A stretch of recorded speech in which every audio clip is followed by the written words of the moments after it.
LoveLine. LoveLine is meant for an adult audience. LoveLine may contain sexually oriented content. Listener discretion is advised.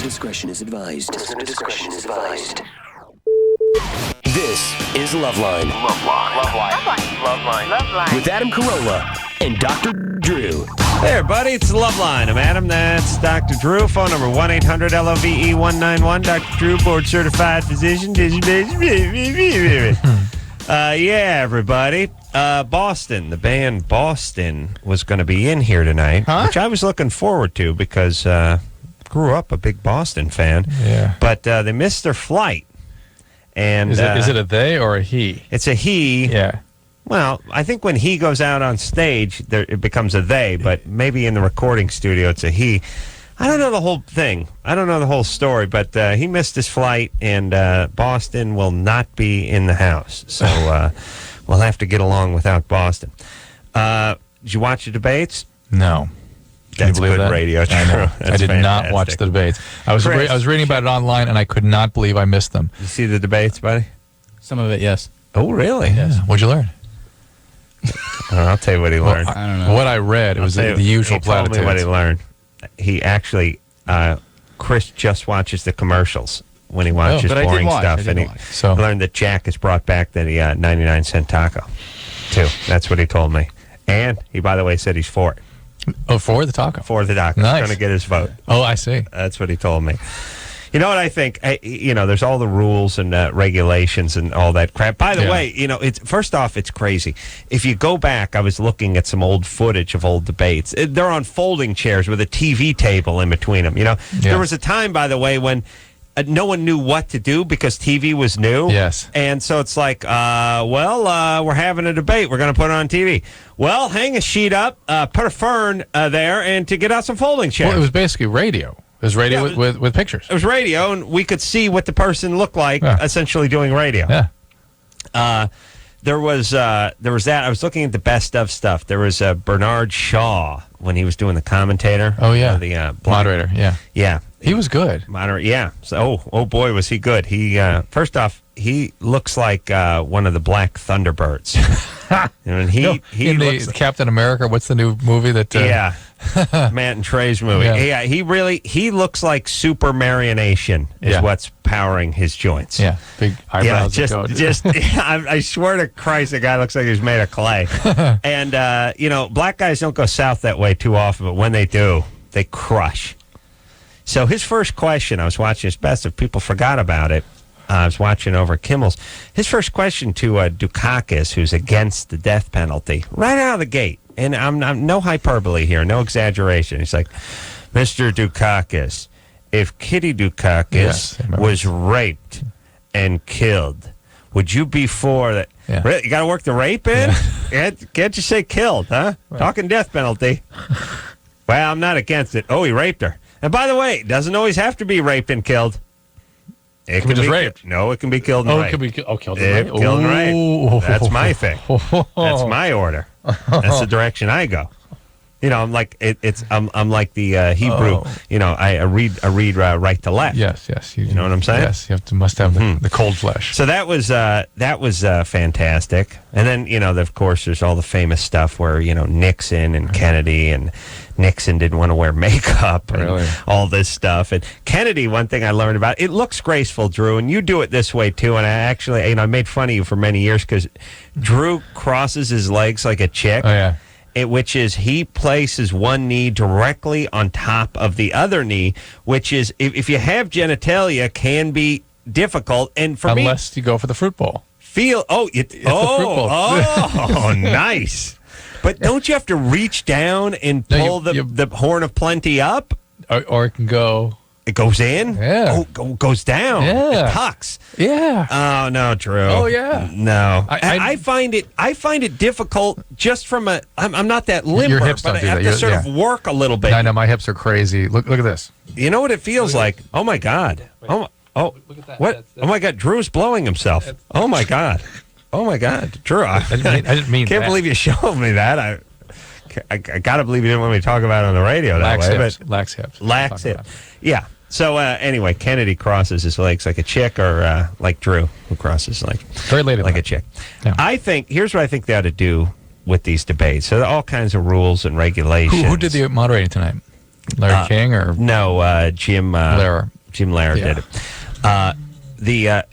it. All these things about temperature and lighting and podium height, and by the way, I think it's a slippery slope to let these guys start calling a bunch of shots. I got to see what the questions are. I got to have my own personal temperature. I got to have my own podium height. Yeah. I got lighting I want to do. Like, well, no. Yeah. This is debate. Yeah. You know what I mean? It's like saying, okay, we're going to have a boxing match. We're going to try to find out who the toughest guy. Okay, well, no, not so fast. Yeah. Here's the I'm not size of gonna the fight ring. unless- I don't want him doing any no uppercuts. I'm not good at those. No. We're trying to figure out who's the toughest. You guys both just come in and let's get in the cage and go at it. I don't want to see who can prepare the best. Well, that's why I read some of the stuff that went on, and I thought, like I've not heard this before. Really? I've not heard any of this before? Yeah, I've heard it all before. Yeah, a lot of canned platitudes. Yeah, so. Here's what I think they ought to do. I think... have a wrestling match? I know, have a yes. boxing match? No, I know nothing about debate, and I never took a speech and debate class. Shocking. Blah, blah, No, blah, blah, at blah. LA Unified? I know. No. I know. The only one. You're the only one? I know. That would have been my argument for everything. But here's the thing. I think they should have, instead of going back and forth about foreign policy and seniors getting medication and that kind of garbage, they just pick a topic like who's the dreamiest, Genie or Bewitched? No, who's hotter? Who's hotter, Angelina Jolie or Gwyneth Paltrow? Go. I want to see a guy can make a point. Yeah. And not a prepared point, but a point off the cuff. And then, after you go at it for a while, we switch.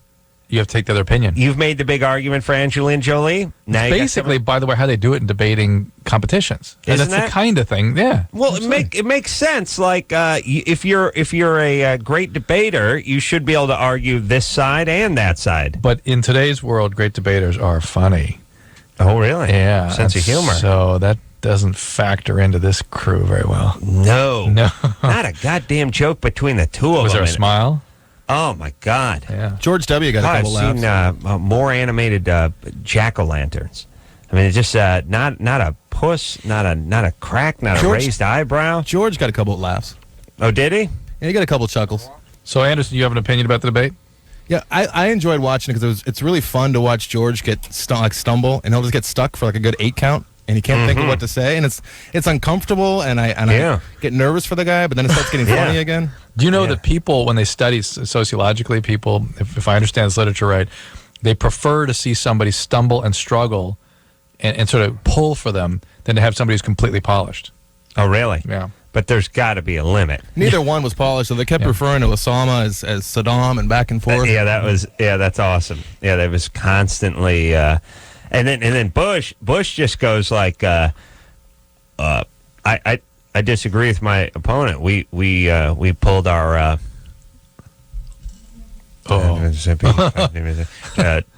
troops out of just big old gaps, just big old chunking gaps. Having a seizure or something. Yeah, like I wonder if this job has gotten too big for one person. Hit him with some smelling salt. Yeah, maybe everyone's brain is swelling inside their skull. Maybe it's a 2-man job, huh? Yeah. And Drew, me and you, buddy. Bring it on. Yeah, me, you, and Chris. Me, you, and engineer Chris. Chris can be Secretary of State. Give me a warm up on the show, though, buddy. All right. Come on, I nominated you just now. You can't get a little warm up on the show? All right, let's rock and roll here. So, Anderson, who do you think won, or is it what it always is, which is whoever's voting for Kerry is going to argue why Kerry was so much more impressive, and whoever's voting for Bush is going to say, well, okay, the guy's doesn't have the spit and polish over here, but he's a doer. Well, I was watching the I think it was NBC, and they went to like 6 undecided people afterwards and asked them who they thought won, and they all said Kerry, all 6 of them. Oh, really? I think Kerry probably won. Probably. Yeah, and I didn't watch the whole thing. And I think it was assumed that he would win. By the way, how do you win these debates, by the way? Just look better, more I think you can just lose. Yeah, the other guy loses. The other guy stammers a little too much. The other guy looks a little too shifty. It just doesn't look as relaxed as you. You seem to be a little more in command and in control. And that's how. I mean, in the old days, Lincoln Douglas debates, the winner made the best point. It won the argument. Yeah. They don't seem, this doesn't seem to work that way. Well, the other thing, too, is, correct me if I'm wrong, nobody really gets to call anyone out on anything. It's like, okay, you have 30 seconds to make your point. There's no point. 90 seconds to make your point. Nobody, what really needs to happen is, Bush needs to go, well, I sent troops to Iraq because I believed. What do you mean? You believed? You had no credible evidence that there was, weapons of mass destruction over there. Right, that's what you need. Yeah, you need a match. You need an argument, essentially. Right. This is a tennis match where a guy gets to take his best shot, and then the other guy stops the ball and holds it for a few minutes, and then he gets to attempt his best shot. No, you got to return his volley. Yes. Yes. No. I mean, yes. Carrie. Yeah? I think you won tonight. No what? You're 21. How'd you like the debate? Quite a lot different than the debate that happened earlier, but... Oh, Carrie, you're high, baby. Sorry. Yeah. What do you got going I'm on? 40 over the phone. I'm just 21. All right. Do a lot of drugs? No, I've never smoked or anything. Smoked? You never smoked? What about drinking? What about what? Alcohol? No. Yeah? No, I'm pretty straight as far as that. All right. What's the question? My question is, I have bipolar, and I've had quite a bit of sex, and I'm not with a single partner. And I was wondering if I'm having sex a lot because of my bipolar, or if it's sex addiction, which I don't think it is, or other factors that I have low self-esteem, because I do kind of have low self-esteem, not compared All right, so are you manic when you're having all these sexual relationships? I'm not sure. Okay. And because it's not like I go on a spree and I hunt people down. That very rarely happens, but it has happened. Only occasionally. Yeah. I get a bounty. It's Saturday. Ball bounty. And are you a trauma survivor? No. Okay. So usually sexual addiction is in the setting of trauma survivorship. Yeah, that's what I thought. Yeah, and you're probably more in the manic range with all this, right? And that's what I'm thinking, but I'm not sure because I'm not always manic when I do it. Like sometimes I do it with somebody and I'm not that thrilled about it. It's really weird. Yeah. Do you seeing a psychiatrist? Yeah, I'm seeing a psychiatrist right now, and I asked him about it today, actually, and he just was like, well, you're trying to fulfill some empty void. There you go. Good. I think psychiatrists wear those quarterback wristbands now where they look inside. You're 21-year-old bipolar chick acting out sexually. You're trying to fill a void.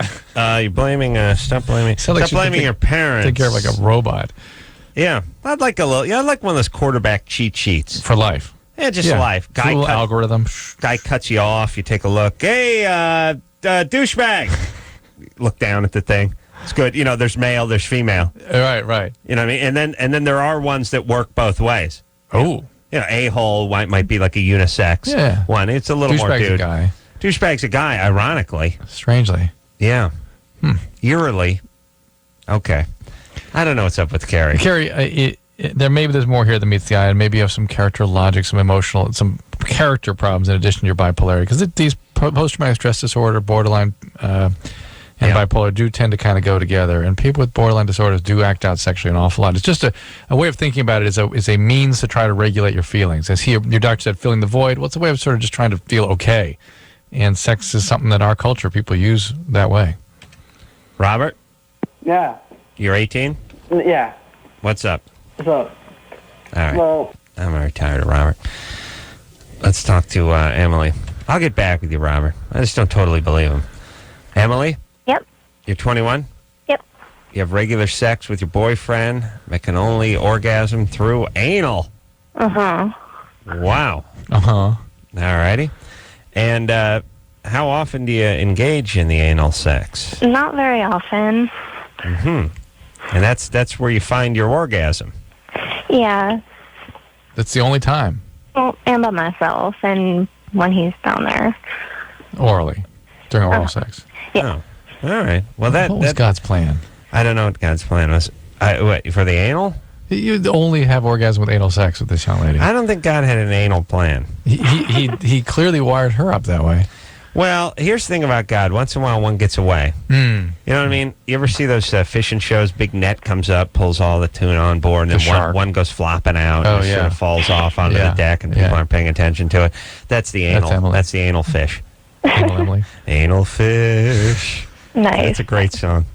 All right, so all right, Emily. Fish have anuses, right? Yeah. Well, not anuses. They have I want anuses. to get to the bottom of squirrel crap. Okay. How come we never see squirrel crap? Crap. It's pellets, right?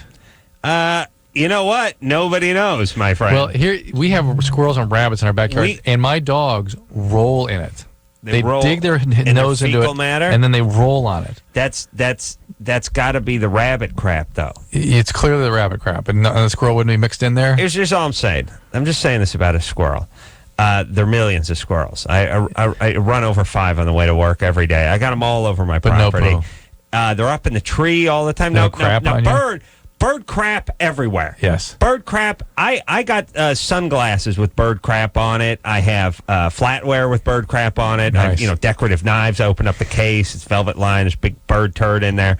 I got bird crap in a saline solution. I have it inside of childproof medication. When I pop open the foil on like a piece of aspergums, and bird crap right there inside. Nice. Bird crap everywhere. My dog actually has bird crap in it and makes bird crap. Because the bird gets the crap. It's weird. It craps into my dog. The point is there's bird crap spread out all over every rock, every windshield, everywhere. Well, there's squirrels everywhere. They're running around the trees all the time. They never stop running. I see them all over. First off, never see a squirrel taking a duke. Never. Where's the squirrel? The squirrel doesn't duke? What's the squirrel doing? Does it dig a hole and duke? Maybe it's kind of a liquid poo. Well, that's what I'm thinking, but the bird crap is kind of a liquid poo, and you see it on your windshield. Yeah, but that's like an Oreo. I got an interesting thought.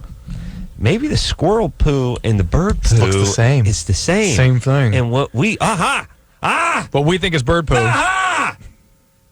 Yes. You come down to your car, you see the...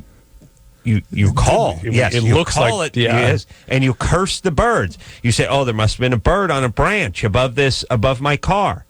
But that's why there's so many squirrels. Would it be the bird sitting there, or might it be our friendly neighborhood squirrel that's duking up your windshield? Think about it.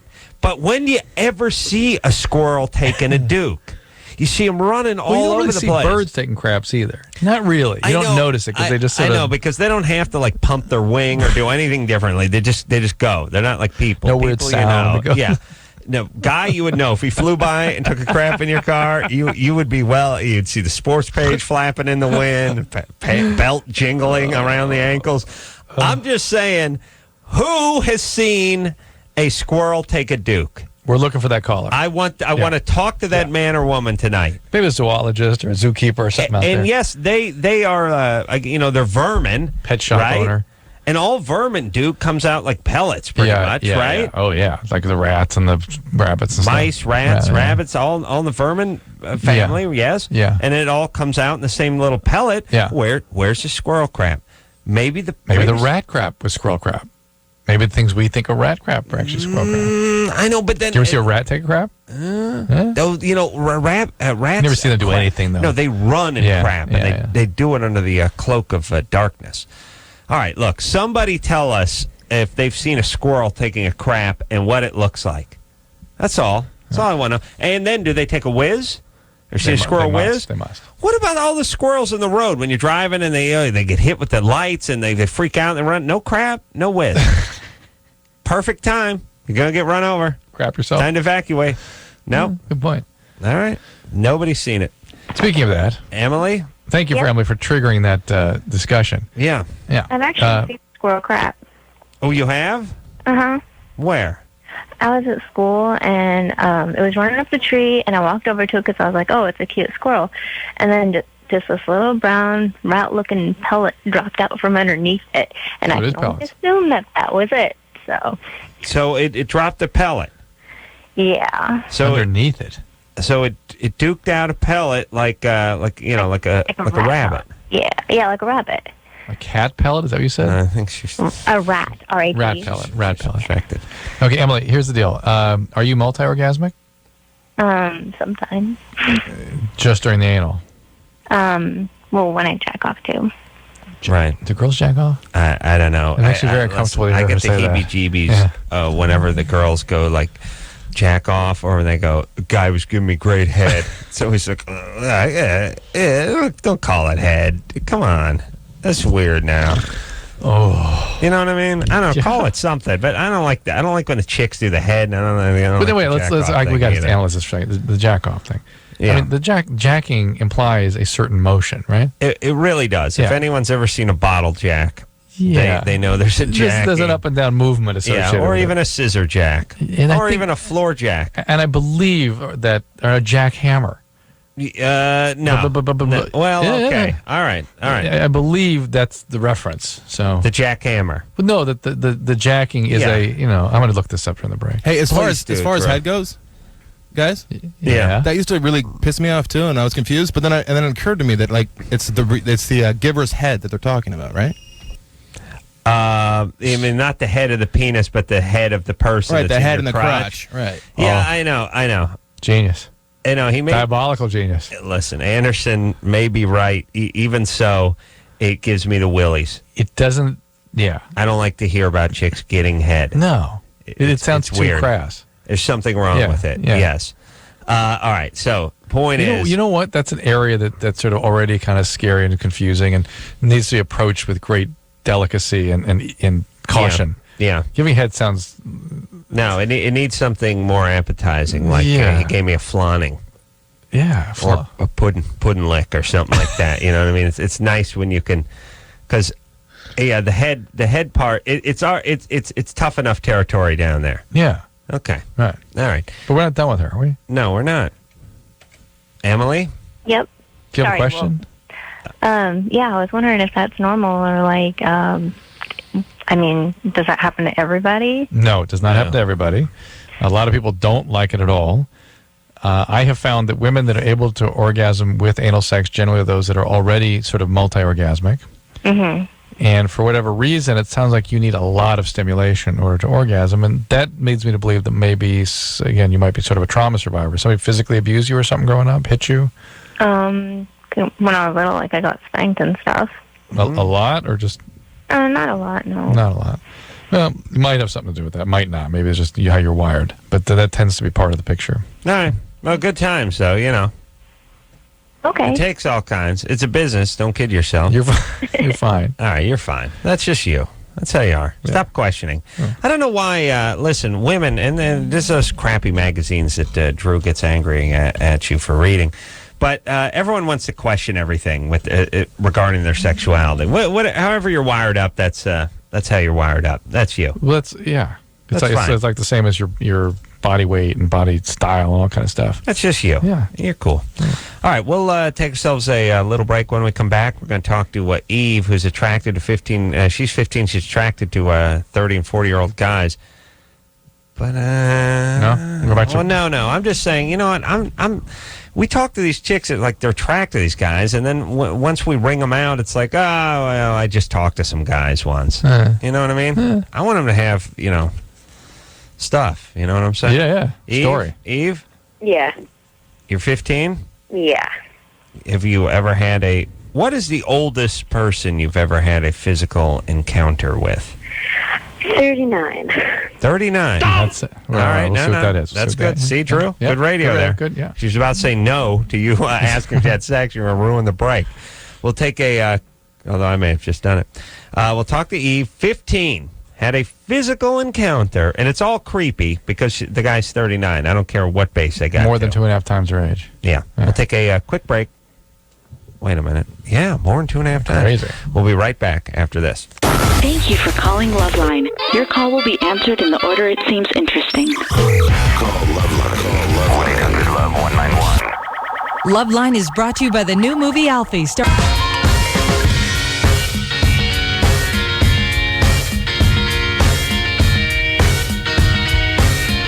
Hey, everybody, it's LoveLine. I'm Adam. That's Dr. Drew. Phone number 1-800-LOVE-191. Our good friends Cake back on Sunday.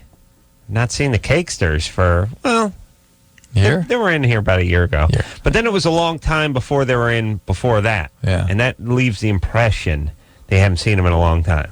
Right. Yeah. I think it was the old studio, too. Talking to, I think the Cake, Chris, was Cake in here? Not in the past year. No. Okay. I was talking to Junior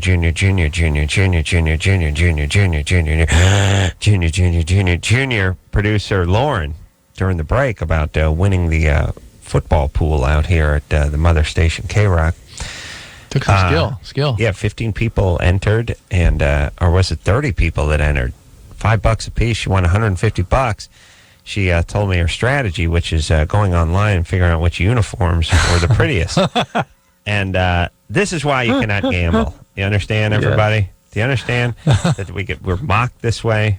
Actually going online to see what are the prettiest uniforms. And won. And then using strategy like, well, a raven would be darker than a dolphin, so I like the darker team, so I'm taking the Ravens. She likes the cuter teams. She likes and the cuter teams. No. She took the Ravens. She took the Ravens over the Dolphins? Why? I don't even know they're playing. Pittsburgh over Miami. She liked the uniforms better, though, prettier. She picked Pittsburgh because I was just there, she said. I think what we're saying here is basically you ought to, when you gamble, use that strategy. Or no strategy. Yeah. Or her strategy, which is no strategy. It's all a coin toss. That's the thing. Now, the thing that's attractive about gambling is you thinking you know what you're doing and you have some control over it. I mean, that's my favorite part is the whole part where it's like, well, McNabb doesn't play well on turf, okay? And if you take a look back and you get 20-minute explanations about why so-and-so is going to win the game, and flip a coin. Yeah. Just flip a coin and leave your money. That's all. Because Lauren's going to win. Well, and she knows how to pick the cute uniform. There's some sort of law that says the ditziest chick in the office has to walk with the money. The more you know about ball, the less. If old Coach Pop Warner was here, would come in last every single time. Yeah. It never works. It's the same with the stock market, by the way. Once in a while, they get an order to pick against some guy who's down on Wall Street, and the order wins. Yeah. Let's just face it, everybody. I don't know what I'm saying. Maybe kill yourself. Can't control your environment. That's right. Eve? Hey, how are you? 15. Yeah. Okay, so you're attracted to older guys. Yeah, much older. They'll be like around 40. And you had a physical encounter with a guy who was 39. I did with one of them, yeah. It got to that. What does that mean, physical encounter? Oral sex. And yeah. Oral on each other? Yeah.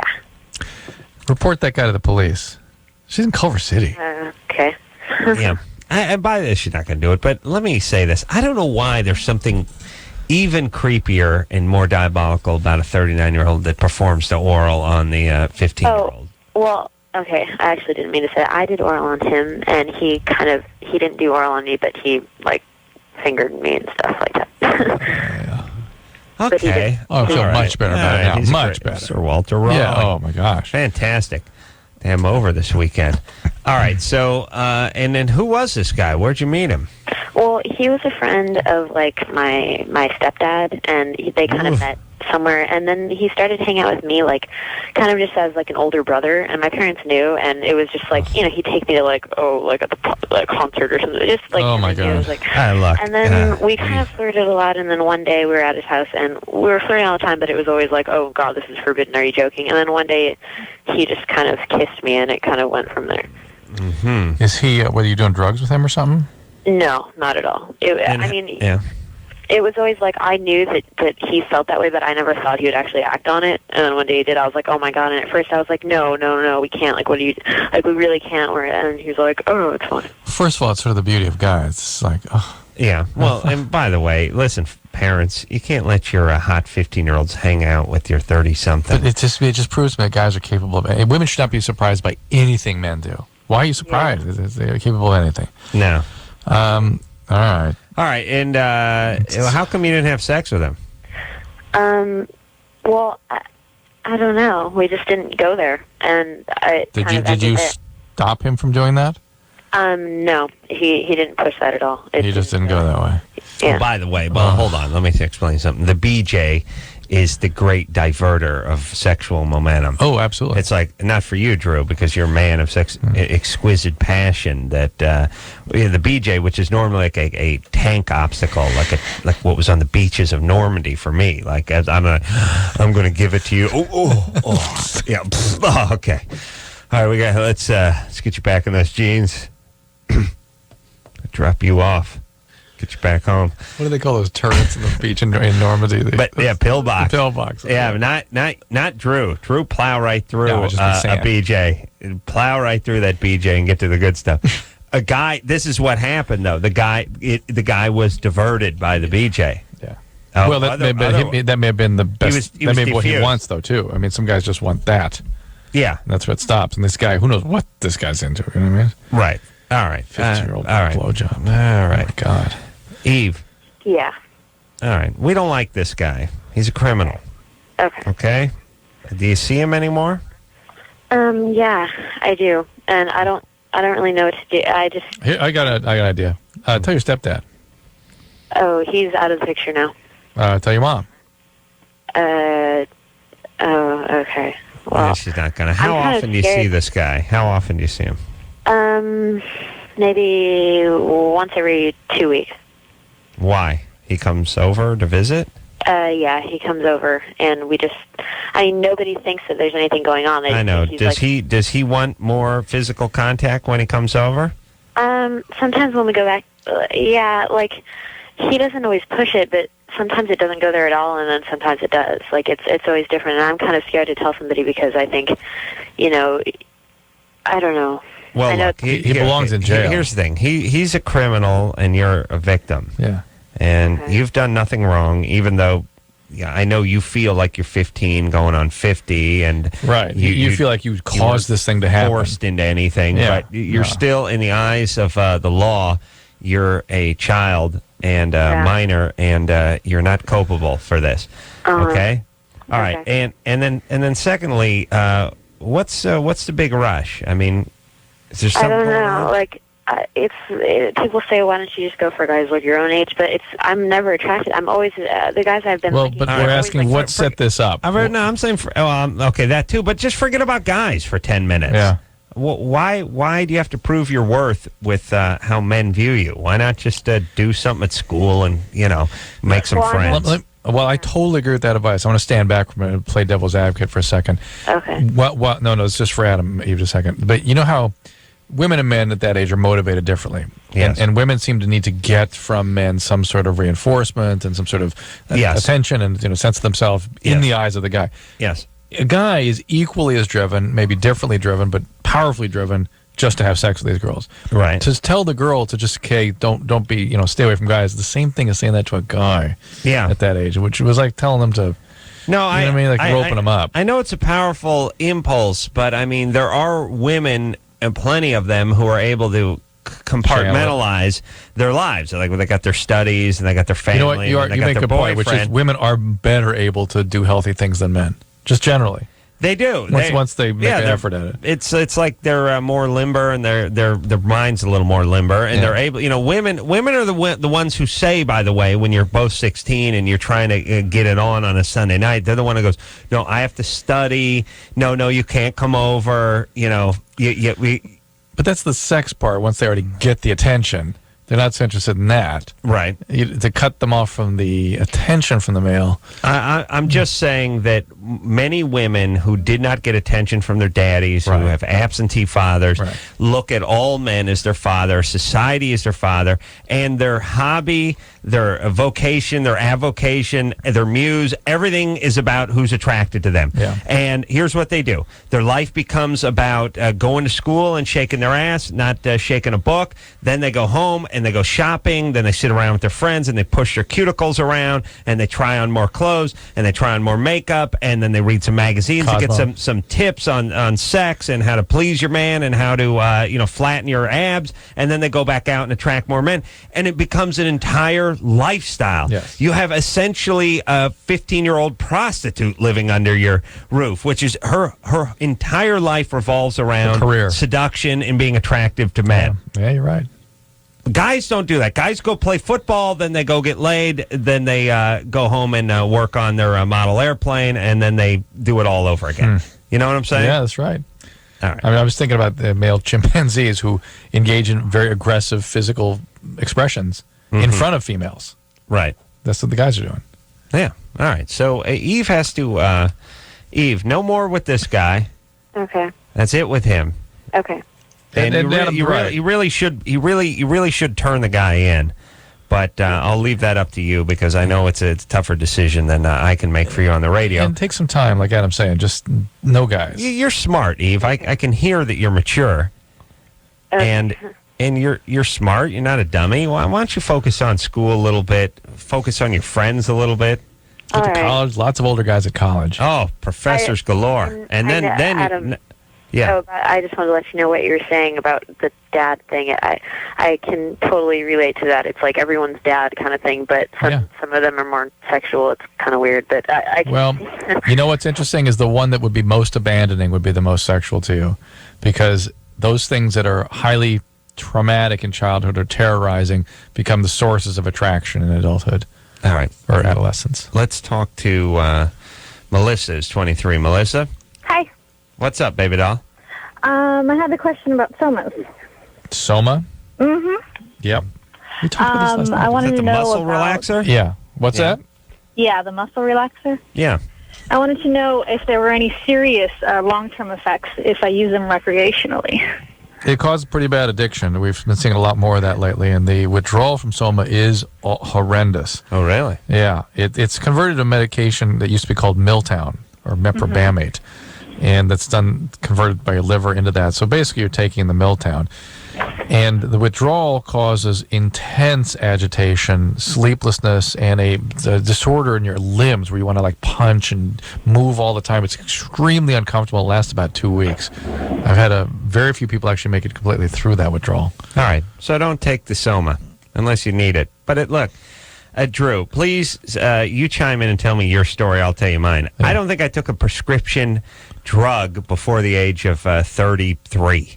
Maybe an antibiotic. Maybe. Yeah, that maybe you. Yeah. That ain't me. Yeah. I probably should have several times. I just had no health insurance and whatever. You just rode out the storm. You get, horse kicks in the forehead. You have a festering lesion, and you just sort of dump baking soda on it and ride it out. And you'd be amazed, by the way, what you can ride out. Oh, yeah. You think to yourself, oh, how did people survive in the past? Oh, they just rode stuff out, and eventually the body sort of took over and or didn't shut survive. it down.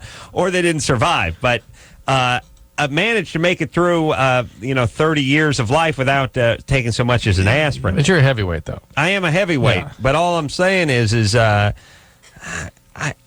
just wondering if it's become okay for here's the thing. In my day, 19-year-olds didn't take anything unless they had some serious problem. There wasn't just a battery of medications. By the way, I still have that orientation, which is you don't take a developing person and expose them to chemicals. I'm not talking about drugs. I'm talking about pharmaceutical, anything. You do anything you can not to, not to developing. Because they're developing, and there's all kinds of things that can go wrong. I mean, the consequences of a mistake are huge. Right. Just no. All right, slow down, everybody. You get yourself a 6-pack of Mickeys and go to the park, huh? I don't know about the Mickeys, but go to the park. Yeah, not even that. Go to the park. Just yeah, sit Mickey's, at home. Mickey's and stuff. All right, everyone sit home in a dark room and read by candlelight. Ooh. Yeah. All right, we'll take ourselves a quick break. When we come back, folks don't approve her 6-year-old boyfriend. Yeah. Get back to Robert. Oh, Robert. Yeah. Yeah, the congenial Robert, who's line 2. We'll just check in with him. Robert? Yeah. Yeah, buddy. Mr. Personality, when we come back. If you need help, hang up and then dial. LoveLine. 1-800-LOVE-191. LoveLine will be right back.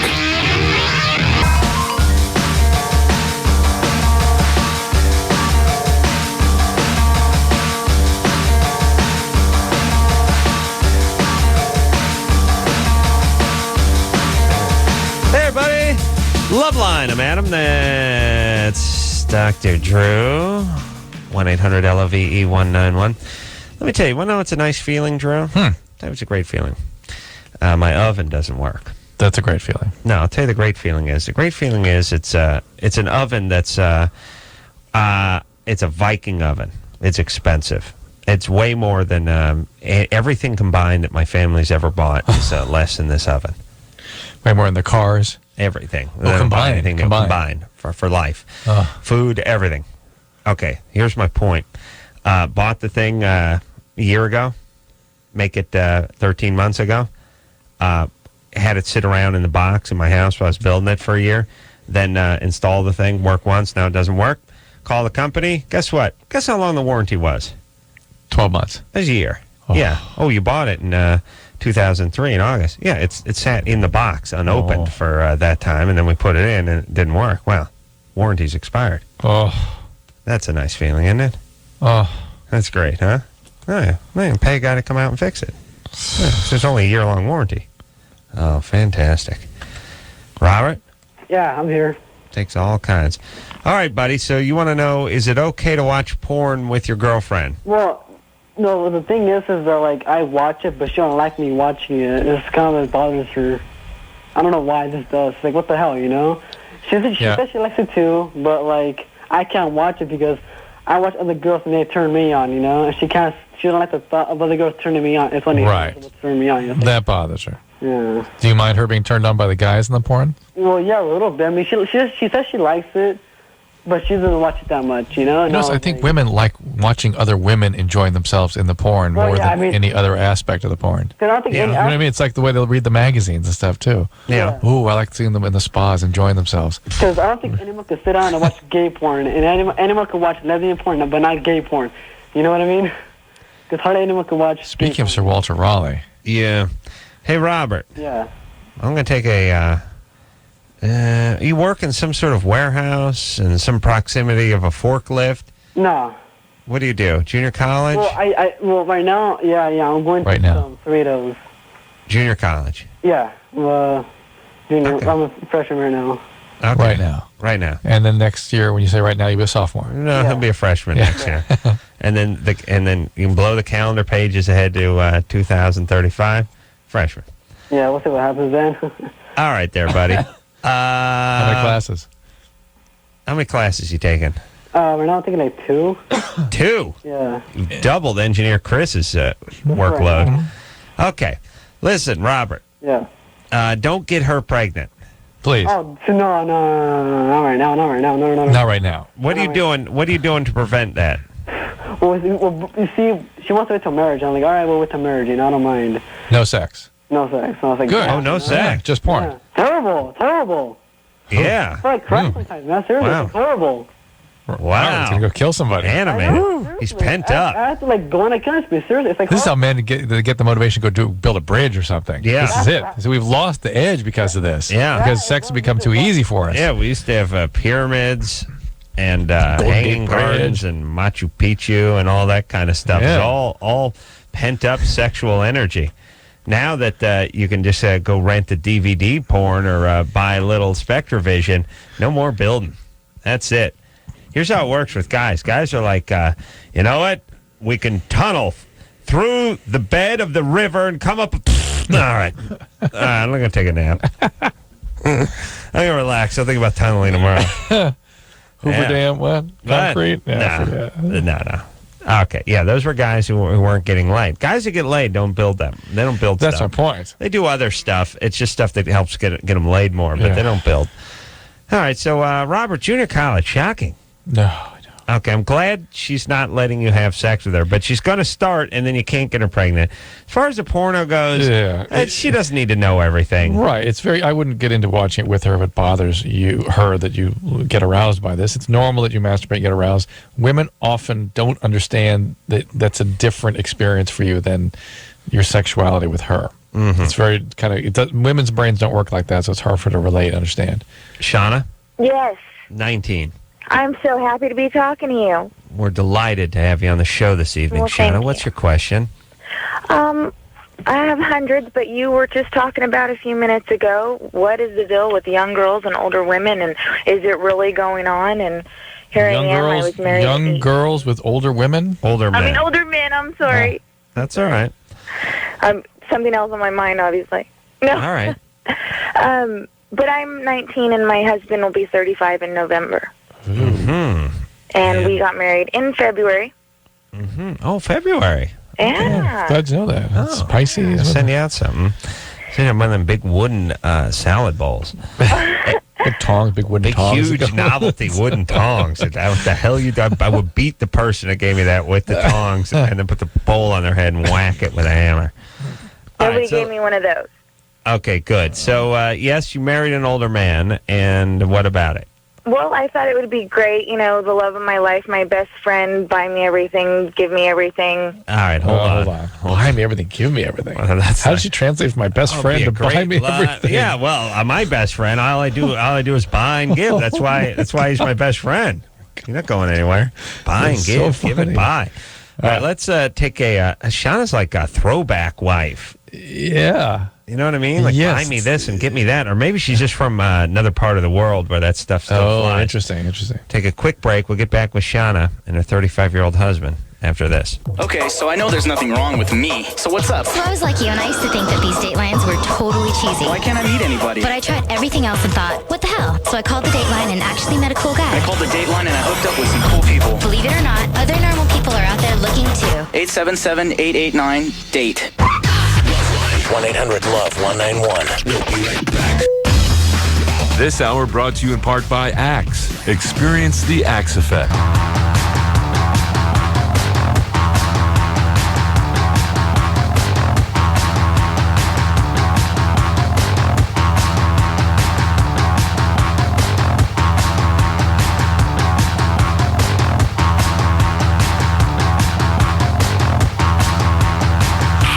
Yeah, everybody, it's LoveLine. I'm Adam. That's Dr. Drew. Phone number 1-800-LOVE-191. Cake coming in here Sunday. Nice belch. All right.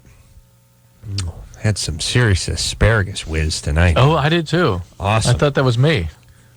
Oh, really? Because it's funny because it's the first time you haven't complained about my asparagus whiz, and I was like, "What's up with Dr. I Drew?" definitely smelled it. I thought I was responsible for it, though. So what am I going to complain about? I had that little internal monologue with myself when it's like, Drew always complains about my asparagus whiz. Wonder if he's looking at other guys' asparagus whiz. And Drew, you stood right behind me at the urinal. He said nothing. Didn't I talk to you for a while? And talked, and I was like, "What? Drew's not said anything about the asparagus. You ate asparagus and canceled out. It's it's like farting at the same time. You don't know whose fart you're It's smelling. even worse because it smells exactly the same in all cases. Asparagus is asparagus. Excuse me, Anderson. P is asparagus P. Yeah. You know what I did tonight too, which again, it doesn't. I don't believe it helps the smell, but visually, from a presentational standpoint, it's strong. I took a multivitamin and ate the asparagus. Ooh. You really want to chartreuse? Yes, you want to give yourself a treat for the senses. Have yourself a nice bushel of asparagus, then go ahead and eat a multivitamin and let it brew. About an hour or so later, just sit back and drink it in. Well, it's crazy. It's really. Just like you're just whizzing lemonade mixed with orange juice, and it hit with a black light, and it smells effervescent. All right, you ready to rock here, Drew? Yeah. Samantha. I'd rather talk about Old Strong Ammonia P for a while. So. We lost our last caller who was having sex with I don't know what the hell was. They're all one big call to me, Drew. I gotta be. Right, he was the 35-year-old husband, 19-year-old. Oh yeah, she was. And we didn't really get the buying her question. things. Yeah. But now she's getting bored. He's not buying her stuff. We didn't get the question though, so whatever. All right, Samantha. Sticking with our theme tonight, Samantha's 17, having sex with her 56-year-old boss. Hello? Hello? Hi. Hi. How are you guys? We're doing good. 56-year-old boss. Yes. How could that be? How does that work? Well, he's the man. He can buys me whatever I want. He's a man that buys you whatever you want. Yeah. Is that what she said? That's good. And that becomes a reason to have sex with an old guy? Well, he doesn't look 56. Oh, well then, why didn't you say so? Yeah, he looks 61. No, he's handsome. He works out. He takes care of himself. All right. No, I mean, look, you can do that. They're handsome men that are 56. Look at Drew. But having sex with him, are you attracted to him or are you attracted to him buying you stuff or both? Both. But he has a girlfriend. They've been together for 5 years, and they haven't had sex for a while. Yeah, so he tells you. Right. Yeah. What? No, it's true. It's true. I believe him. How do you? Of course. Why wouldn't you believe a guy that's a criminal? Are you sex with a are you 17-year-old? in love with him? I was. Oh my God, this guy's 4 times I don't know. harder. I don't know now. You know, I love him as a person, but I don't know if I'm in love with him. Like, I want to get married to him because I'm going to live comfortably. Yeah, that will never happen. Yeah. That will not happen, Samantha. Does he have gray pubes? No, they're nice. Grecian. He's Grecian for downstairs. I use beard coloring on mine. Merkin Grecian? Merkin Grecian. Formula. I use just for men. Just for men's sack. It's a new.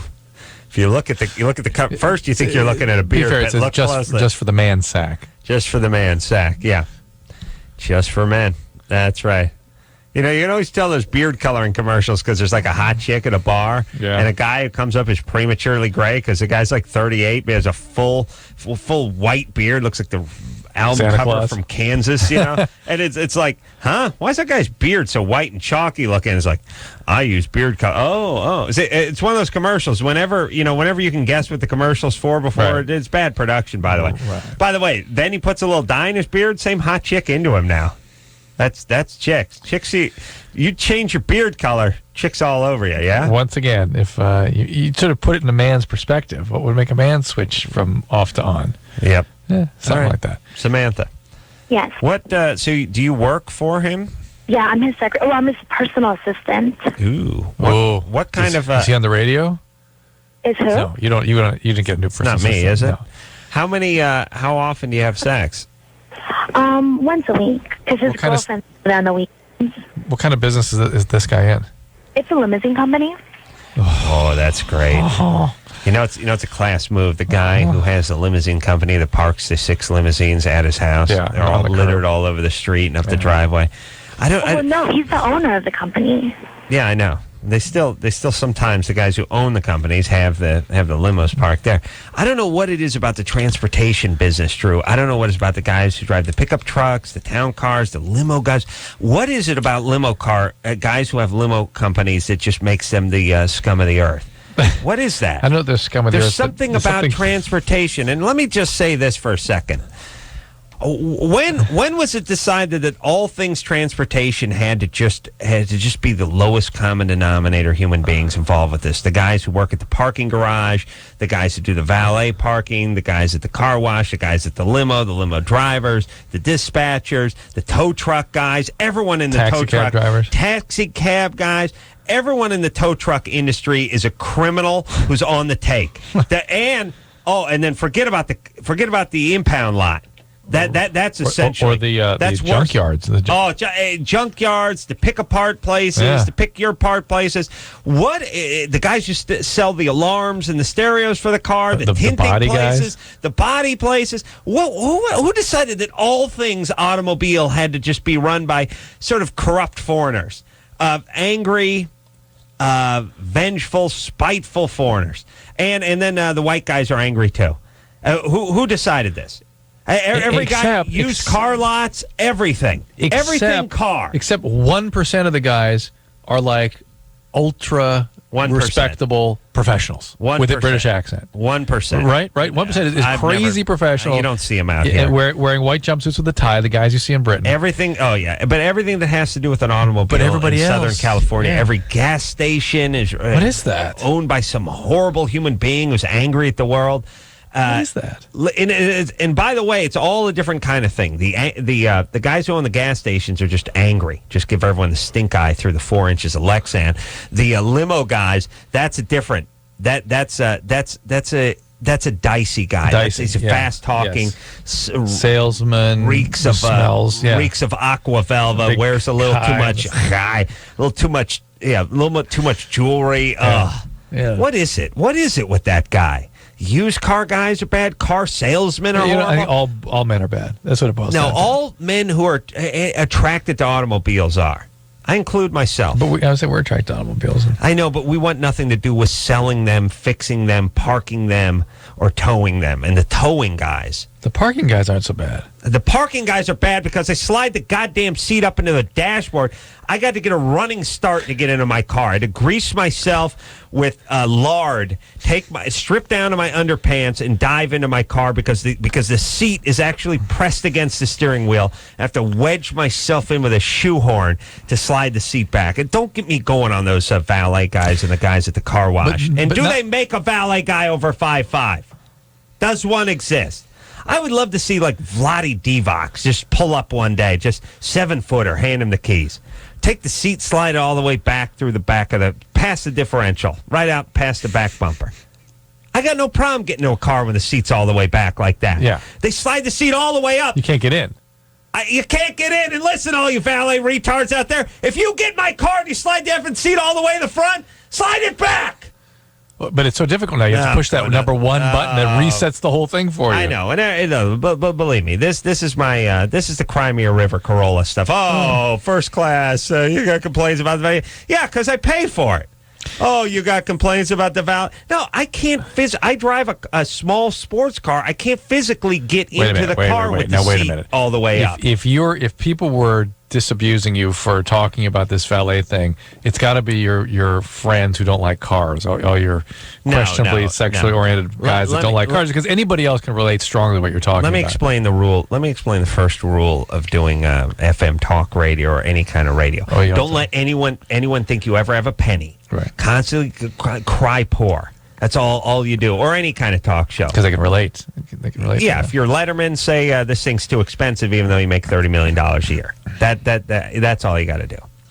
And don't tell anyone you fly first class. Don't tell anyone you drive a nice car, because the audience will hate you if they realize you're being compensated for what you do.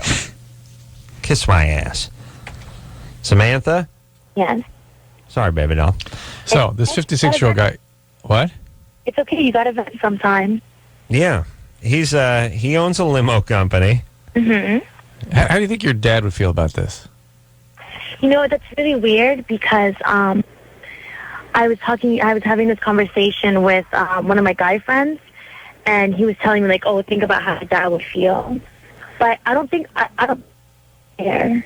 You don't think he would care? No, I don't think he would care. So your dad's an idiot, right? Well, no, you're a smart man, but you know, I'm a woman. He can't really tell me what to do. I'm about to be 18, so he can't really tell me. Like, he doesn't have a say in it. Yeah, but whether or not he comes down on you about it is different than him not caring. Yeah, he could be devastated by this. And think, where did I go wrong? How would your dad feel about this? And her answer is, I'm going to be 18 soon. Yeah, you can't tell me. I'm a woman. Right, which, by the way, tells me a lot about her relationship with her dad. Yeah. He can't tell me what to do because he used to try to smack the crap out of me to get me to do what I want. What's your nationality? I'm Hispanic. All right. And is your dad around? Yeah, he's pretty much around. Pretty much, and it doesn't sound like you're a huge fan of your father. No, nothing. I go to school, I work, so. All right. And does this guy whatever? By the way, you just had to ask you. The answer would have been no. I know. Does this guy run his limo company out of his house? No, the office is in Beverly Hills. Ooh, nice. Hey, Engineer Chris was impressed. Look at that. Got a rise out of him. Yeah. All right. So does he have one of those big Hummer limousines? Yeah, we have everything. You're not prepared, obviously, to stop having sex with this criminal. So I don't know what we're going to tell you. Yeah. I can tell you this. Why would you say he's a criminal? Because he's more than 3 years your senior and he's having sex with you. You're a minor and he's 56. It's against the law. Well, I'm going to be in February. Yeah, well, 16-year-olds are going to be 18 in 2 years. It doesn't matter. Newborns will be 18 in 18 years. The fact is, you are not in a condition. The law is there to protect you, because people your age become exploited by guys like this. This guy, in your fantasy, you're going to marry this guy. Never going to happen. No. And God forbid if you ever were to marry a criminal like this, it would be a very bad experience. Yeah, you women don't realize how emotionally flawed a 56-year-old guy has sex with a 17-year-old is. And not to mention he's cheating on his girlfriend. And then worst of all, he owns a limo company. And again, I find me a guy who is involved with limousines. It's not just a scumbag. Find me the guy. All right. Yeah. I hope, you know what? I hope I take one of these guys' limos and I barf in it. Oh, and you do that all the time. Yeah. Let me say this about you. Anyone listening who's got a limo company, when did it become a law that the stereo that is up above your head in the console could only be the push-button variety? Right. So you get in, and it's always like, turn the stereo on. All right. First off, you hit 35 buttons. Nothing happens. Eventually, you hit the one that pops the face off, and the thing lands in your margarita. What? Do you need the one that the face comes off on? So I might rip it off. Good riddance. Yeah. I swear to Christ, every single limo ride works out like this. Turn some music on. All right. I put my finger up and punch around aimlessly at the 157 buttons that are all exactly the same size. None of them are lit, and none of them are marked or would denote the power in any way. Then I start turning things and grabbing things. Nothing. Then you turn it on, and it's always some horrible music that's way too loud. Now, you can't turn it down because there's no knob. Right. No there's volume. more buttons. Right. With arrows, directionals. I would like to find the guy who decided to replace the volume knob on a car stereo with a volume button and put my fist up his anus. I really would. And then carry him around like he's on a stick for the world to see. On a stick? Yes. And then I would throw him. I would go down the Okefenokee swamp in Florida, and I would throw him to the gators. Okefenokee. That's where I would go. Oh, my God. That's how committed I am to taking this man off the earth. So you're sitting there, and you're pushing all the buttons, and again, the faceplate pops off and lands on your lap.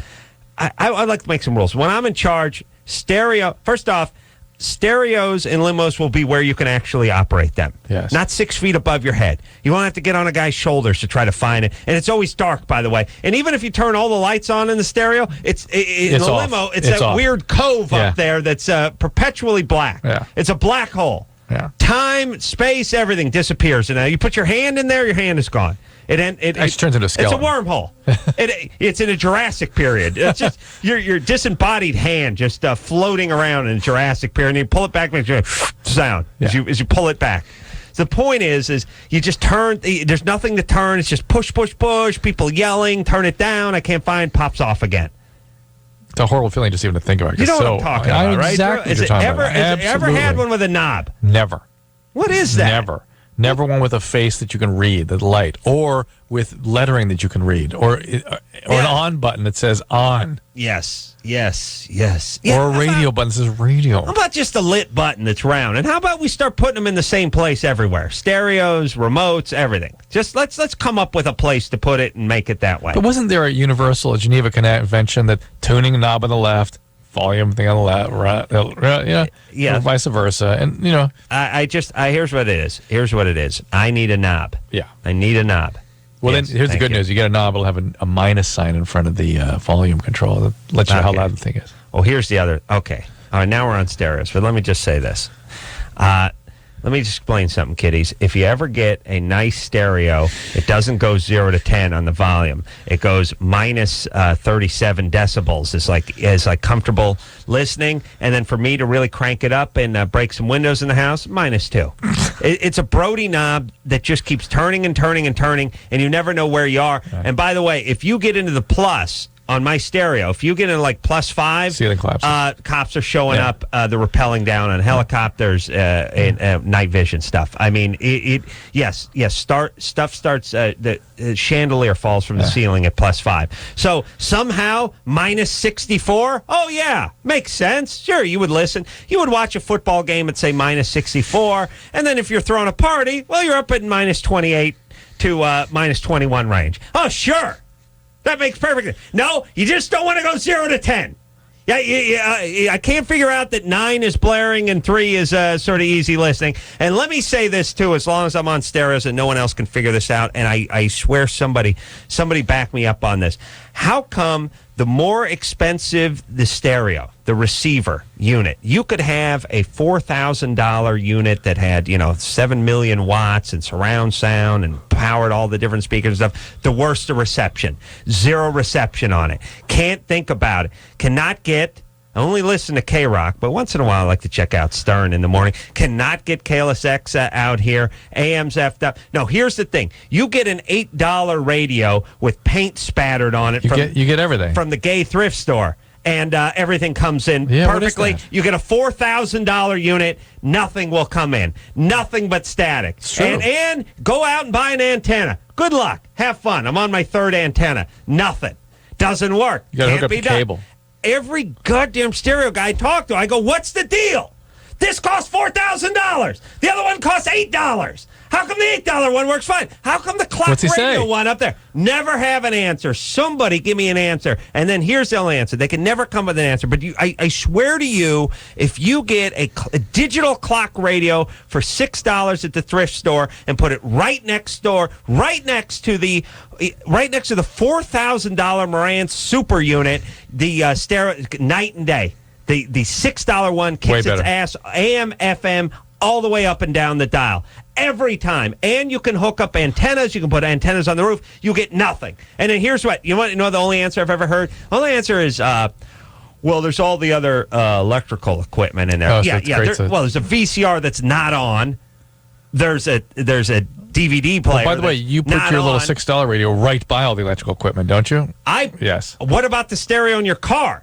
You got a goddamn internal combustion engine burning 18 inches in front of it with defrosters going and windshield wipers going and dome lights on. How come that stereo works? That stereo's not even plugged in anything. It's attached to a huge hunk of tin with a thing that's burning diesel fuel in front of it. Maybe that's the trick. Problem. Get yourself a car stereo and run it through your big system.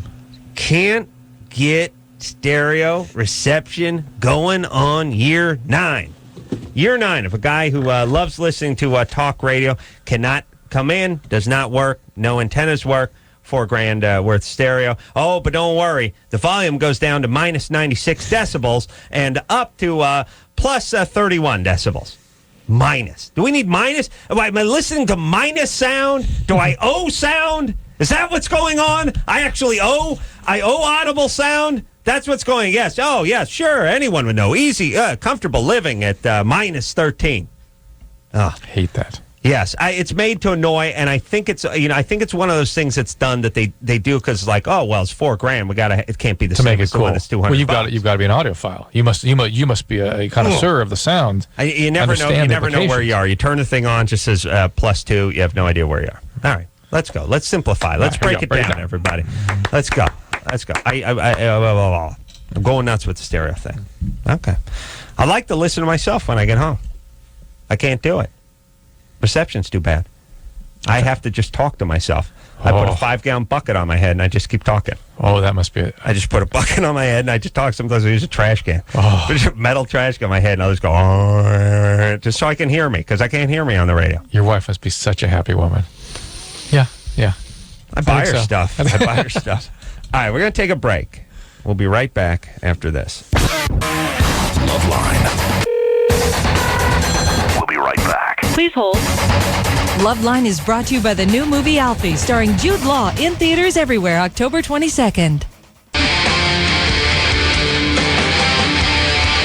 Yeah, it's LoveLine. I'm Adam. That's Dr. Drew. Phone number 1-800-LOVE-191. Let's get back to the phones. Kimberly. Hey, guys. 17. Actually, I'll be up front with you. I fibbed to your condescending prick of a call screener. Unacceptable. Okay. Hold on a second. Part of me... I'm intrigued in a bored way. Yeah. I'm intrigued in a I'm going to get the F out of here in 34 minutes kind of way. We should set a precedent about not letting people on who do this, and she's so angry. But I mean, isn't that interesting? What does she expect our response to be when she comes on attacking? All right, where's your dad? What did he do to you? Nothing. He's a good guy. I'm not angry, and I'm not really angry at him. I guess he, doesn't want any mundane phone calls. So I just have bitch. No, come on. All right, well, ask your Great stupid radio. question. Come on. Here we Okay, go. Dr. Drew. Kimberly. Dr. Drew. Yeah. Are you nearsighted or farsighted? Nearsighted. Okay. I've been to 2 eye doctor specialists, and one told me I had a herpes deal in my eye causing me these horrible infections in just one eye. And the other one told me it was ulcers. Or is it related? Is the ulcer caused by herpes Those are the virus? same thing. Herpes causes ulcers, and Okay. recurrent ulcers in one eye is often herpes. Okay. And why in just one eye? I don't get it. Because that's where the infection occurred. Okay. And then... Well, like why just on my penis? Where I got, that's know. where it occurs. Please leave your penis out of I've this. worn contacts since I was like 15, and I'm 33 now. By the way, I passed... Oh, shut up. Come on, I passed for 17. He let me through. Yeah, that doesn't mean you don't look like you're 45. You want to know how I did that? How old are you? Give us the voice. She's 33, 33. honestly. Oh. Give us your 17-year-old voice. Okay, watch. It's like I said, I go, hi, and you kind of up talk like that. And Uh-huh. yeah, you have to plug a nostril. Hold on, baby. Keep going. You're 17? Yeah. When are you going to be 18? I'm 18 now. Oh, I mean, you're just about to turn 18? Yeah. Wow. You've Dude, been you know all the you're way? turned on. Oh, come on, baby. Don't ruin it. I'm going to hang up on you if you Adam, don't do I love that. you guys so much. Do that voice. I Please, do, Drew. and that's why I called Drew, because I respect that he has a wealth of knowledge in any area. And your call screener guy said, "Oh, he doesn't know about that." Yeah, well, look, he didn't want to talk to any oldies with a herpy in the eye. That's all. No, but it's You're like overweight. how did Grandma you get there? Is it from? Hey, by the way, Kimberly, the recurrent herpes is a serious thing. You're going to need a corneal transplant and all kinds of things. You don't. Oh, I didn't mean to say that. Well, that about does it. Yeah. But you do need to get That this about taken does care of, and there are medications to suppress the recurrent infection, so you need to take it. There we go. All right. Let's regroup. Let's break it down. There we go, Come on. baby. That was worth it. It was worth it. Cherry? You didn't finish, though. Hello? Oh, I wanted some more dirty talk. That's what I'm saying. Yeah. Cherry, you're 20. Yeah. All right. Are you confused? Oh my goodness. Well, I don't know. I What's up? work so much, and I finally found. I thought I found a guy, and it didn't go. I didn't even plan anything. We weren't even. I was just barely learning his looks and his smiles and his just. You know what I mean? No. Who are you talking to? You talking to us? Yeah. Okay. What's going on there, baby doll? Hold off on your question for a second. Let's time out on the question. How are you doing? Are you working? Always. What kind of work do you do? Call center work. Call center. Yeah. What does that mean? That means I work in a big, huge room. It's like a box, okay? And then they fit all these other cubicles, which are boxes. And then they sit these people in front of the boxes, which we use to talk to other people. They're doing other things in their lives. So let me get this straight. You're in a huge box, and there are all these smaller boxes within the huge box, and you sit in front of a box that you speak into, sometimes referred to as a telephone. Fascinating. And the huge box is on a block, which is sort of Box-like. And then the world is a box. Well, one time they thought it sort of may have had a cube-like structure. It is of sorts. A box doesn't necessarily have to have squared sides. I imagine you could have a hat box that was round. Sure. All right. Cherry. I can't believe you guys put me on mute. Cherry, what kind of selling do you do? I don't sell anything. I'm customer service, so I get Customer service. things. Along with activations, which Credit card. no, I don't deal with money. I don't want to deal with that. I didn't want to sell anything because I don't like that. I don't want to push people. It's not okay. What kind of company do you work for? It's outsourced. Well, that's outsourced. That explains a lot. Oh, I see. Corporate, Again, Cherry, yes. you said activating credit cards? and it's insane how to think all over. This is what I think about every day. I'm like, okay, my call center. Just let her go for a while. All right. It's all right. She'll be okay. Yeah? Tell us more. You just have to. It's like, it's insane because. Okay. All right. Shall we see? Yeah. No, she's no good at this game. No. Sherry? Okay, are you muting me? What's going on? Wow. See, you're crazy, but you're not nuts. Well, smart. No. Yeah, you're smart. Okay, now listen to me. So you started off by saying you met a guy. Yeah, but he's all like, we're all talking and we're getting to know each other. Everything's going fine. And then I don't hear from him for a while. And so then I take it easy and he's got drama in his life and all this going on. And so. Is that the S word again? Yes, I think it's a different caller, though. I think our last caller sounded like, remember the one with the baby voice? Yeah. That was the S one, too, S-bomb. This is not, I know, but it's 2 S-bomb callers in a row, yes. right? Yes. Although she kind of nipped her S-bomb a little bit. She nipped it a little at the end. You pull up short a little bit, but it was I don't think intentionally. No, it just sort of, she chops all her words. Okay.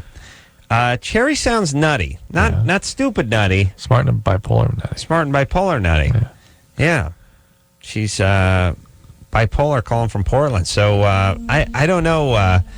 Cherry, don't worry about this guy. He's out of there. He's done. Yeah, he's done. Trying to figure out why is you might as well figure out why the weather is the way it is today. There's no way you're going to figure it out. What you got to know is that he's gone. That's it. Right. All right. And we got to move on with our lives here. Eddie? Yes, sir. You're 25. Yes, sir. What's up, buddy boy? I was just wondering, I like to watch my wife have sex with other guys. Me too. Perfectly normal, perfectly natural. And how does this work? Do they know you're watching? Oh, yeah. I'm in the room. Oh, you're in the room. All right. So I'd be freaked out if I was the other guy. Oh. I would think it would be a trap. You're going to get a shiv. Yeah. A pickaxe in your back or something.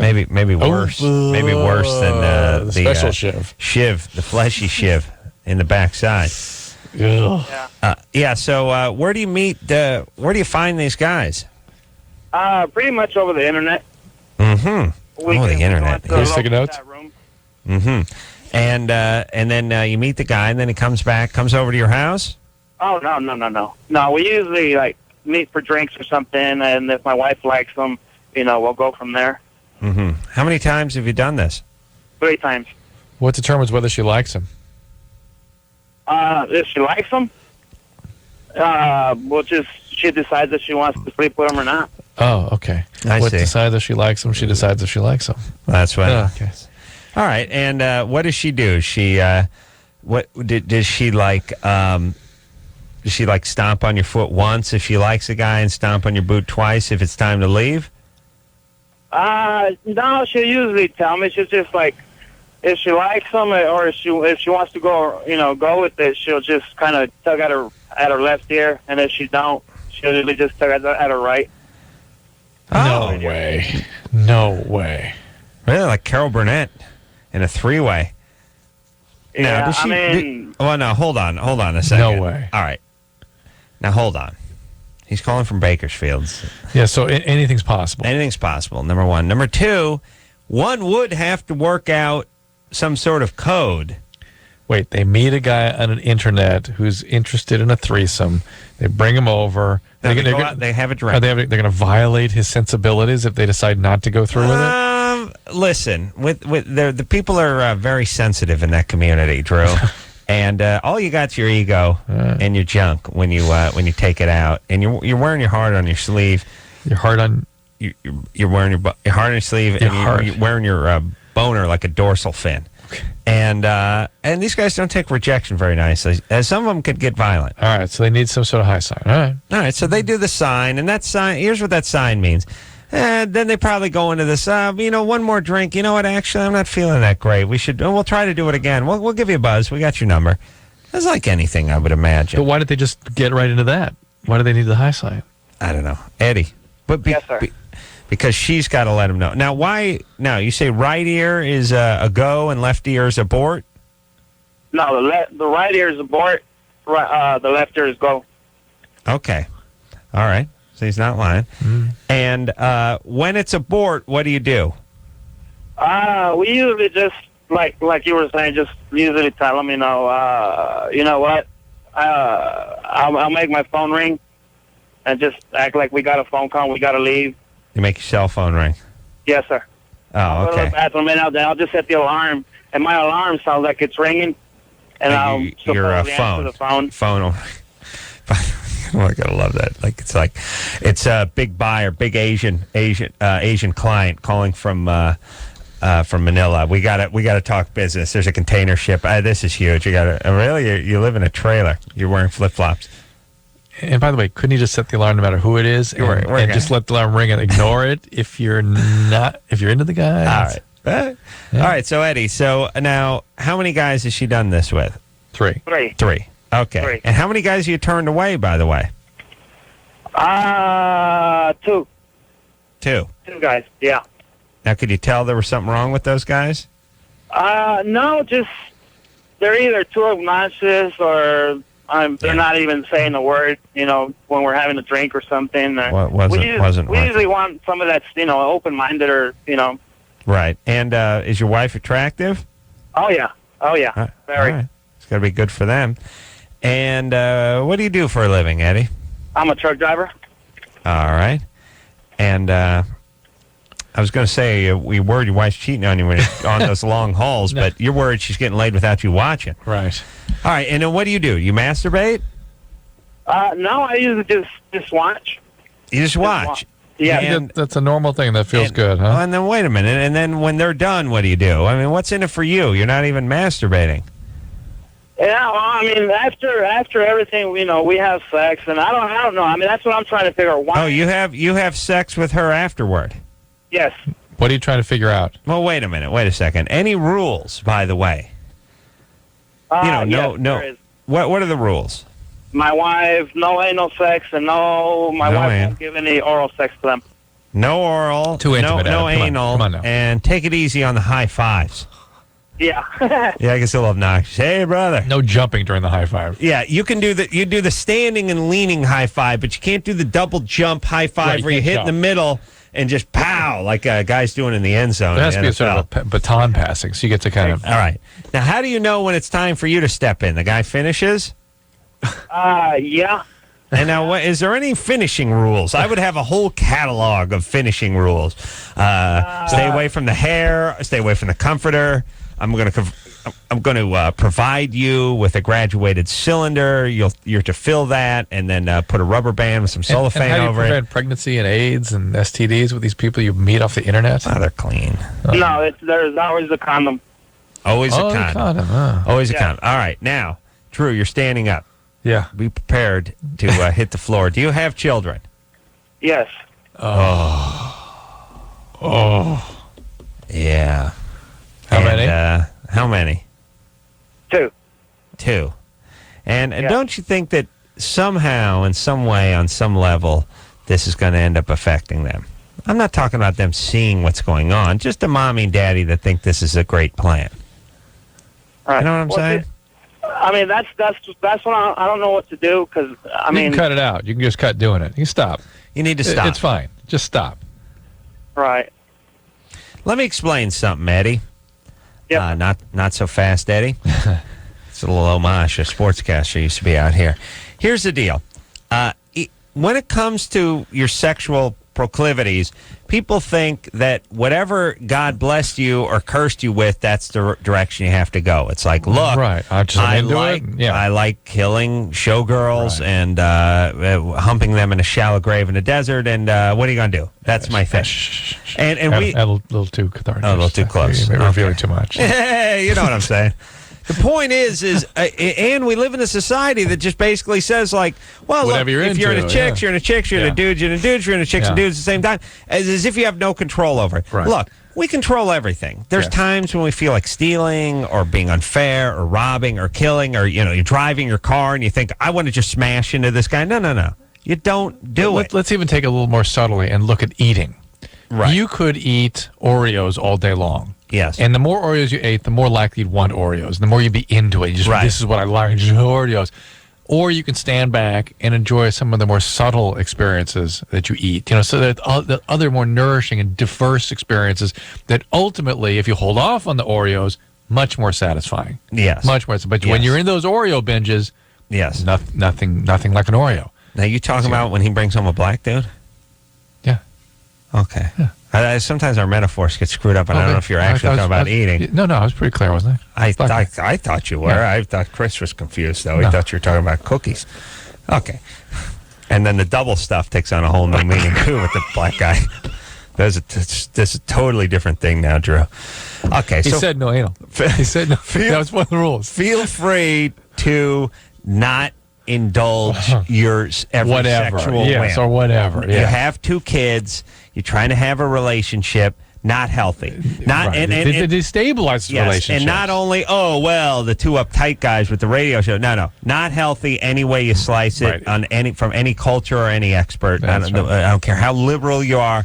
Not healthy. We're not judging you for doing it. No, we're worrying about the stability of your family. Whatever. Yeah. Focus on your kids. We'll take a quick break. We'll be right back. Dude, you got issues. Call LoveLine. 1-800-LOVE-191. LoveLine is brought to you by the new movie Alfie. Starring LoveLine. LoveLine. With Adam Carolla and Dr. Drew. 105 Alternative. San Francisco.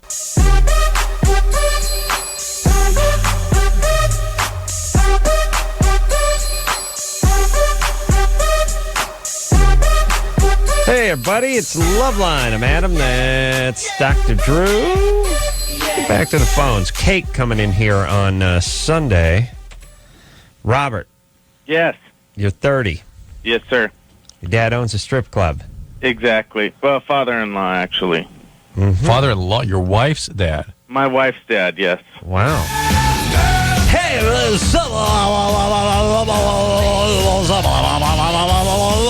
Tammy, stage 6. Businessman's life.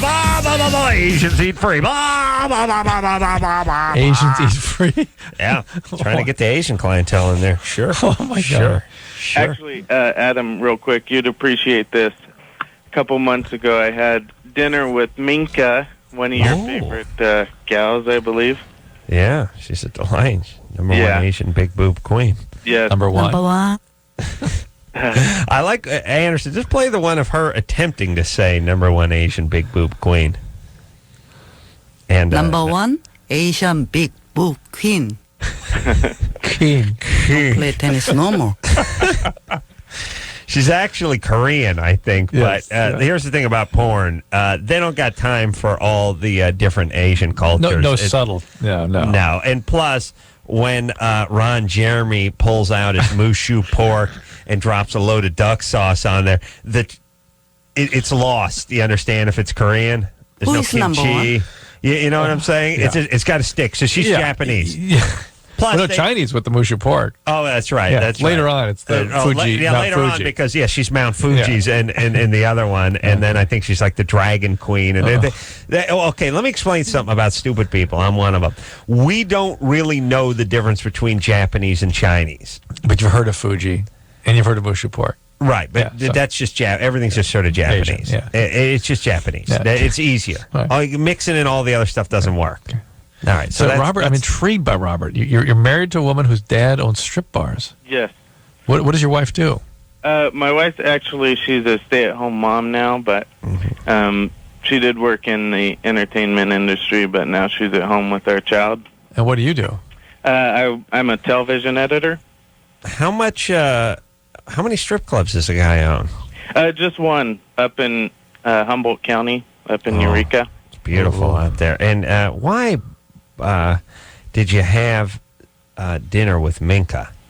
It was, he goes down to the conventions in Vegas, like the, I don't know which particular one this was, either AVN or... Were you in Vegas with them? Yeah, we drove out there. We're here in LA, so we just drove out there and that's lovely. Visited them and went to a nice little Italian restaurant. Yeah, a nice nosh with Minka. Yeah, was your little husband there, the little guy? Yeah, he was. Oh, was he? Yeah, he was there. He had leukemia or something. He had something, yeah. He doesn't look like he's in great shape, but he was, along for the ride. And my father-in-law's wife, I guess you would say, is actually, she's in the same magazine that Minka's in from time to time. Busty gal, huh? Score, yeah. Score magazine. Big boobs. And what's your question? Anyways, she's 22 years old, and she's had 4 breast jobs. Nice. And she's actually up to a 34 triple F right now. Your wife? No. Or Minka? Her father-in-law. His father-in-law's wife. Yes, exactly. Yeah, she's 22. Yes. All right. And anyways, my big concern is every time she gets a boob job, she comes down here, and she ends up draining on our couch essentially for a few days, and it's a little disheartening to see, her in the shape she's in. Sure, it's only a few days, but What's your question? Anyway, sorry. The point is that You're lucky I love big boobs. I would have hung up on you a long time ago. What's the question? Sorry. Over the long term, what is going to be the effect or the risks that this is going to have on man has been studying this since the dawn of civilization. Yes. Many of the Egyptian tombs were discovered the with hieroglyphics. Yeah, you see that? No, who the hell knows? Nobody knows. Well, here, Robert, look, she's going under the knife. That's already a risk. There are many different complications of the implants themselves in terms of scarring and movement, that sort of thing. I've noticed that people that seem to have lots and lots of these plastic procedures tend to be nutty. No, tend to be addicts too, and they start connecting the dots to get more opiates. Who the hell, by the way? Well, first off, I can't believe your wife lets this giant jugged 22-year-old camp on your sofa for 2 weeks.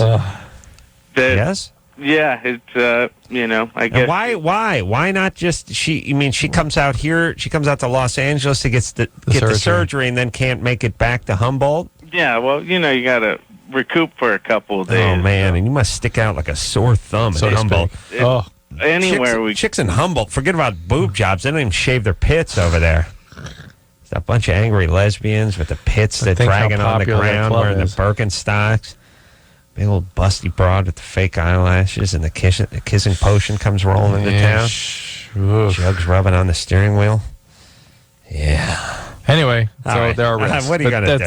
She's a child married to this older Focus man. on your kids. That's all good. Yeah. We'll be right back after this. All right, guys, here's the deal. You're looking to hook up, sick of wasting time with the wrong person? One call's all you need to make. Call the Dateline. 877-889-DATE. Call the Dateline. 1-800-LOVE-191. Call that line. Well, that's the show, everybody. Cake in here Sunday night. I want to thank big office football pool winner. Junior.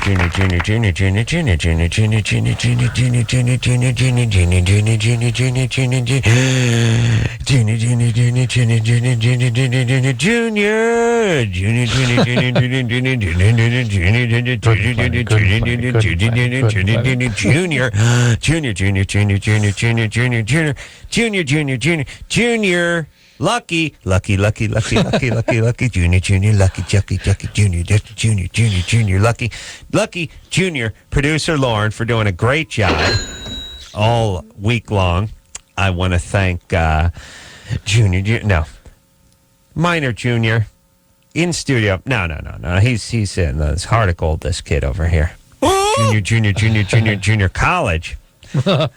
Engineer Chris over here at KROQ doing a wonderful job. I want to thank Engineer Anderson, the magic fingered one, the Liberace of the potentiometers there, Drew, doing a great job all week long. And I want to thank producer and Brian phone screener, and Ziggy the phone screener. So until next time, this is Adam Carolla for Dr. Drew saying mahalo. Anal fish. Nice. That's a great song. This has been LoveLine. The opinions expressed on this show are not necessarily those of the staff, management, sponsors, or this station. The producer for LoveLine is Annie Gould. LoveLine is a presentation of Westwood One Entertainment.